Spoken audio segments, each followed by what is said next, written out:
આજના સમયમાં પ્રામાણિકતા અને ઈમાનદારીના કિસ્સાઓ ખૂબ જ ઓછા જોવા મળે છે. ત્યારે વડોદરા જિલ્લાના સિનોર તાલુકાના સાદલી મુકામના એક યુવકે એક અનોખું ઉત્તમ ઉદાહરણ પૂરું પાડ્યું છે. તેમને રસ્તેથી મળેલા 20,000ના મોબાઈલને તેના સાચા માલિકને પરત કર્યો છે.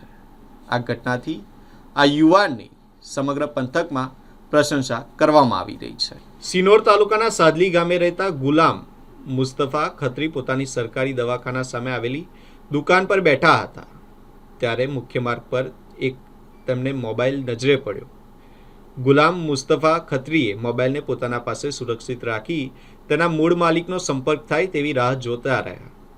થોડા સમય બાદ અવાખલ ગામના ગિરીશ વસાવા નામના યુવકનો ફોન આવ્યો હતો કે તેમનો મોબાઈલ ખોવાઈ ગયો છે.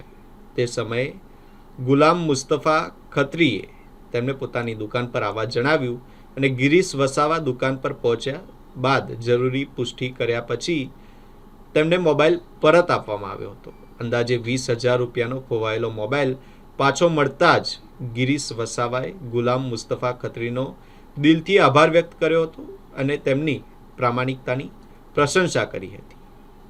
આ કિસ્સો એ સૌ માટે એક પ્રેરણાદાયક કિસ્સો બની ગયો છે. આવા કલર વટલી છું અને મોબાઈલ મારો પડી ક્યાં ગયો તો મને ખબર નથી.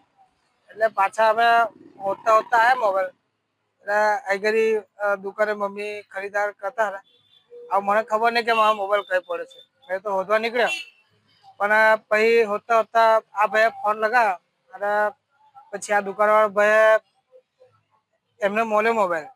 એમને વાત કરી કે ગીરી આ દુકાને છે તમે આવો. એવી રીતે એમને માન સન્માનથી એમને મોબાઈલ પાછો મને વ્યવસ્થિત આપ્યો અને